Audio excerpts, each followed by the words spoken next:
ज़ब ड्रामा की आज के एपिसोड में हमें देखने को मिलेगा कि विमला अपनी पप्पो से कह रही होती है कि इसमें आपका ही फ़ायदा है अगर आप उन्हें डिनर पर दावत देंगी। कि इसमें बोला मेरा क्या फ़ायदा है, बताओ ज़रा डिटेल में। वो दोनों आपस में बातें करने लग जाती हैं और फिर दूसरी तरफ दिखाते हैं कि विमला उसको बता रही होती है कि मैंने आपका वादा सोच कर ही उनको दावत पर बुलाया है, क्योंकि आज उन्होंने चले जाना है अपने शोहर के पास, तो बेहतर है कि एक दफ़ा जाने से पहले दावत दे दें उनको, और जो भी होगा सब देखा जाएगा। आप परेशान क्यों हो रही हैं, मैं खुद ही हैंडल कर लूँगी। जबकि विमला खुद अपना प्लान बना रही होती है कि वो किस तरह सबको दावत पे इकट्ठा कर कर और आयला पर इल्ज़ाम लगा सके। और फिर दूसरी तरफ दिखाते हैं कि आयला की इस बहन किचन में ज़ुबी खाना बना रही होती है। तो इतने में उसकी माँ उसके पास आते कहती जोनी तुमने बात की। आयला से कहेगी माँ कैसे बात की, जब बात करने लगी तो भाई ऑन आ गए वहाँ पे, तो इसलिए मैं बात नहीं कर सकी।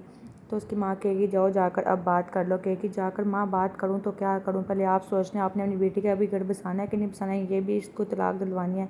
क्योंकि क्या बात कर रही हो, क्योंकि सच्ची तो कह रही हूँ माँ, उसको अपनी ज़िंदगी बर्बाद करने की पड़ी और दूसरी तरफ आप उसका साथ दे रही हैं। और फिर दूसरी तरफ दिखाते हैं कि ओन की माँ आयला के पास बैठी हुई होती है और उससे बातें कर रही होती है कि बेटा देखो मैंने अपनी ज़िंदगी में सबसे बड़ी गलती की, जिससे हम सबसे ज़्यादा प्यार और भरोसा करते हैं वही हमें तोड़ कर रख देता है। जिस तरह मैंने ओन के बाप से जब शादी की तो उसने मेरी कदर नहीं की, मुझे और ओन को घर से निकाल दिया। मैं और जब ओन को लेकर आ गई तो मैंने जब दूसरी शादी की तो मेरे दूसरे शौहर ने मेरी औलाद को ही कबूल नहीं किया। हमने लेकिन सारी साइशें तो दी, हर तरह की खुशियाँ दी, लेकिन मेरे बच्चों को अपने घर रखने की इजाज़त ना दी, जिसकी आज तक सज़ा मेरा बेटा ओन काट रहा है। ना तो उसको माँ का प्यार मिला, ना ही उसको बाप का प्यार मिला। लेकिन मैं तुमसे इतनी रिक्वेस्ट करती हूँ प्लीज़ बेटा मेरे ओन का ख्याल रखना। अब मैं अपना ओन तुम्हारे सुपुर्द कर रही हूँ, मुझे तुम पर पूरा भरोसा है कि तुम मेरे ओन का ख्याल रखोगी। बस मुझे यही बातें करने के लिए तुम्हारे पास आई थी बेटा। मैं तुम्हें बता नहीं सकती ओन ने क्या क्या तकलीफ़ें बर्दाश्त की हैं।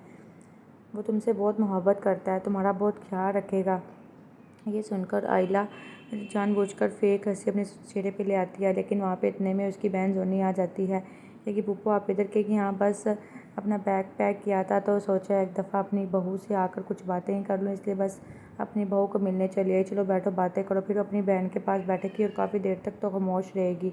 उसका दिल नहीं करेगा कि अपनी बहन को देखे भी, फिर खामोशी से उसको देखती रहेगी। और फिर दिखाएंगे कि जब वो खाने वाली टेबल पे बैठे होंगे तो नीचे उन बहनों की बहस चल रही होगी। वो कहेगी मैंने उसको नहीं बुलाया था, कहेगी बस कर दो, तुमने ही उसको इतनी छूट दी कि वो तुमसे मिलने के लिए तुम्हारे कमरे तक आ गया, तुम उसको मना भी तो कर सकती थी। कहते मैं सच कह रही हूँ, मैंने उसको नहीं बुलाया, बाबा ने सुबह खिड़की से मैं बात करते देख लिया था।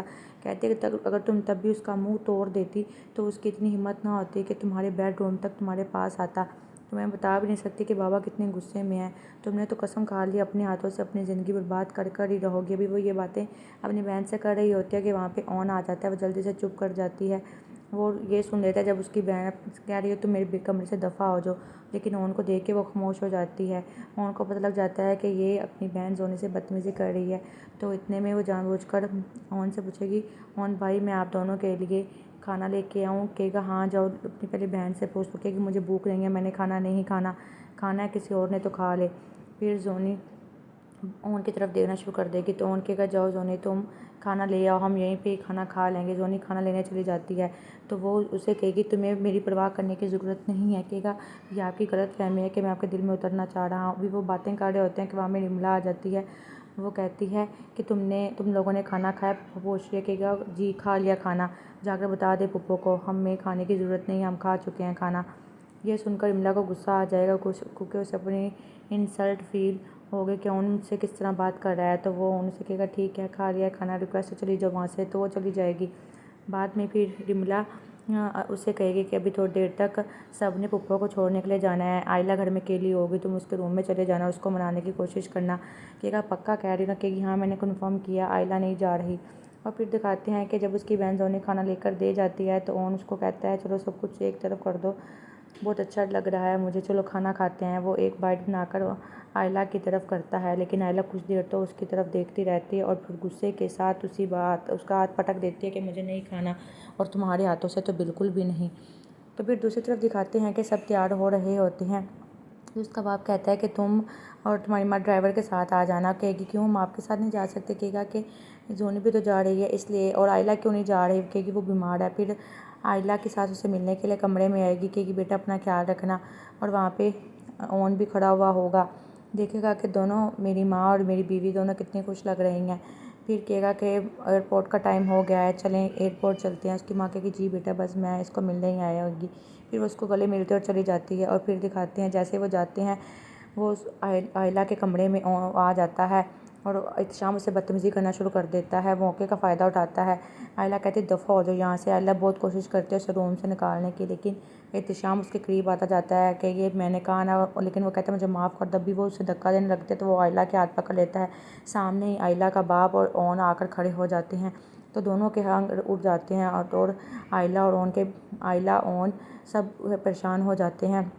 उसके बाप को बहुत ज़्यादा गुस्सा आ जाता है। आयला जल्दी से एहतशाम से अपने हाथ छुड़वा लेती है कि बाबा बहुत गुस्से में हैं, जबकि इसमें आयला की कोई गलती नहीं होती। वो कहती बाबा मेरी बात सुने, मैंने इसको यहाँ पे नहीं बुलाया, ये खुद आया है ज़बरदस्ती यहाँ पे। ओन गुस्से में जल्दी से आगे बढ़ेगा और एहतशाम का गिरेबान पकड़ लेगा कि तुम्हारी इतनी हिम्मत कि तुम मेरे बेडरूम में आए, तुम आए तो क्यों आए। कहेगा बस मैं माफ़ी मांगने आया था। कहेगा तुम्हारी हिम्मत भी कैसे है कि तुम मेरी बीवी और मेरे बेडरूम में आए, इतनी हिम्मत कैसे हुई तुम्हारी। तो इतने में आयला जब देखेगी कि ये क्या कर रहा है, ओन को इतना गुस्सा कहाँ से आ गया, ओन में तो गुस्सा है ही नहीं, लेकिन ओन को बहुत ज़्यादा गुस्सा आएगा। तो इतने में उसका बाप कहेगा इसकी हिम्मत मेरी बेटी की वजह से। वो जल्दी से शाम को थप्पड़ मार देगा। आयला जल्दी से शौक हो जाएगी बाबा ने इसे थप्पड़ क्यों मार दिया। वो आयला खामोशी से देखती रहेगी क्योंकि उसका बाप बहुत ज़्यादा गुस्से में होकर कहेगा आज के बाद मुझे चाचू मत कहना, मर गया तुम्हारा चाचू तुम्हारे लिए, और दफ़ा हो जाए मेरे नीचे वाले पोर्शन से। और अपनी बेटी को कहेगा तुम्हारे लिए भी मैं मर गया, तुम्हें शर्म नहीं आती कि तुमने ओन जैसे मर्द को धोखा दे रही हो। ओन मैं तुमसे कहता हूँ अगर तुम गैरतमंद मर्द हो तो बेहतर है कि तुम अपनी बीवी को लेकर यहाँ से चले जाओ और मेरा मरा हुआ मुँह भी इसको ना दिखाना। और जब वो आयला के रूम से जाएगा तो शाम ऊपर आएगा तो रिमला कहेगी क्या हुआ, क्यों परेशान हो। कहेगा यार चुप हो जाओ, नीचे सब बहुत गुस्से में हैं, फिलहाल तुम ऊपर चलो, मैं ऊपर जाकर सब बताता हूँ। फिर ओन आयला से कहेगा इसकी इतनी हिम्मत कैसे हुई, ये मेरे कमरे तक कैसे बढ़ा, तुम इसे बाहर भी निकाल सकती थी। वो कहेगा मैंने इसे नहीं बुलाया। कहेगी जो भी, लेकिन इसे हमारे कमरे में नहीं आना चाहिए था, कि तुमने ही छोड़ दी उसको। आयला कहेगी यार, आयला परेशान हो जाएगी, इसको इतना गुस्सा क्यों आ गया। उसका बाप कहेगा ओन बेहतर है कि मैं छोड़ कर आता हूँ अपनी बहन को, तो बेहतर है इसको यहाँ से लेकर कहीं भी चले जाओ, लेकिन इसको मैं मज़ीद शक्ल बर्दाश्त नहीं कर सकता। दिल तो कर रहा है इसका गला दबा दूँ। जैसे उसे मारने लगा ओन आगे होकर हाथ पकड़ लेगा कि नहीं अंकल नाम आइए मारिएगा। कहेगा बस मैं एयरपोर्ट पे छोड़ने जा रहा हूँ, मेरे आने तक मुझे इसकी शक्ल नहीं देखनी इस घर में। कहेगा चाचू मैं इसे लेकर कहाँ जाऊँगा। कहेगा जहाँ भी जाओ, लेकिन इसको यहाँ से ले जाओ। और एक बात सुन लो, कल को अगर मैं मर भी गया ना तो भी इसको मेरी शक्ल मत दिखाना, क्योंकि नफ़रत हो गई है मुझे इससे। वो कहकर वहाँ से चला जाएगा। और ओन परेशानी हालत में वहाँ पे खड़ा रहेगा। ओन कुछ नहीं बोलेगा, बस परेशान रहेगा कि मैं अब क्या करूँ, कहाँ जाऊँ, किधर लेके जाऊँ। लेकिन उसका बाप बहुत गुस्से से अपनी बेटी को देख रहा होगा। और आयला कहेगी बाबा ऐसे मत कहें, बाबा मेरी बात सुने, मैंने उसे नहीं बुलाया था। अपने बाबा के पीछे भागेगी, लेकिन वो वहाँ से चला जाएगा। उसकी एक भी बात नहीं सुनेगा कि तुमने जो बहुत इज़्ज़त रख ली मेरी, तुमने मुझे बदनाम का कहीं का भी नहीं छोड़ा। और फिर ओन ज़ोर से दरवाज़ा बंद करेगा और बैठ जाएगा। आयला डर के पीछे खड़ी हो जाएगी कि ओन इतनी ज़ोर से दरवाज़ा क्यों बंद किया। ओन कुछ नहीं बोलेगा, ओन खामोशी से सोफ़े पे बैठा रहेगा और आयला उसे देखती रहेगी कि ओन कुछ तो बोले। हालांकि मैं गलत नहीं हूँ, लेकिन ओन कुछ नहीं बोलता। जब वो उसका बाप वापस आता है तो कहते हैं ओन कहाँ है, तो कहेगा कि बस आयला की तबीयत ख़राब हो गई थी तो ओन आयला के पास गया। तो कहेंगे क्या हो गया, चलो हम आयला के पास चलते हैं। कहेगा कोई ज़रूरत नहीं है उसके पास जाने की, उसका शोर है उसके पास, मैं तुम लोग को छोड़ने जाता हूँ, चुपचाप सब गाड़ी में बैठो। उसके गुस्से में देखकर वो सब फिर गाड़ी में बैठ जाएंगे। और फिर विमला उससे पूछेगी हाँ बताओ क्या हुआ है शामी। वो कहेगा यार पता नहीं अंकल और ओन कहाँ से आ गए। ओन तो ज़्यादा ही ओवर हो रहा था, उसने मेरा गिरबार पकड़ लिया कि ये हुआ क्या। कहेगा थप्पड़ के बाद कोई गुंजाइश बचती है बोलने की, थप्पड़ मारा है उन्होंने मुझे। और फिर ओन के अपने किसी जानने वाले को फ़ोन करेगा कि मैं और तुम्हारी भाभी आ रहे हैं, जल्दी से बंदोबस्त करो रहने का। लेकिन जैसे ही वो फ़ोन पे अपने दोस्त को भाभी कह के इंट्रोड्यूस करवाएगा तो रिमला आयला को गुस्सा आ जाएगा। कहेगी कि मैं किसी की भाभी नहीं हूँ। कहेगा मैं तो जानता हूँ, लेकिन ये बात आप खुद समझे तो बेहतर होगा। जब वो देखेगा क्या उससे बैग बंद नहीं हो रहा तो वो बैग बंद करने के लिए आगे होगा, लेकिन वो उसको धक्का दे के पीछे कर देगी। कहेगा इसी तरह जैसे तुमने मुझे धक्का दिया उसको भी तो धक्का दे सकती थी ना, तुमने मुझे अपने बैग तक को हाथ नहीं लगाने दिया तो उसको हमारे कमरे में कैसे आने दिया। कहेगी वो भी ज़बरदस्ती आ गया था, मैं सच कह रही हूँ। वो गुस्से से उसका बैग पकड़ेगा और बाहर की तरफ चला जाएगा और वो उसका मुँह देखती रह जाएगी।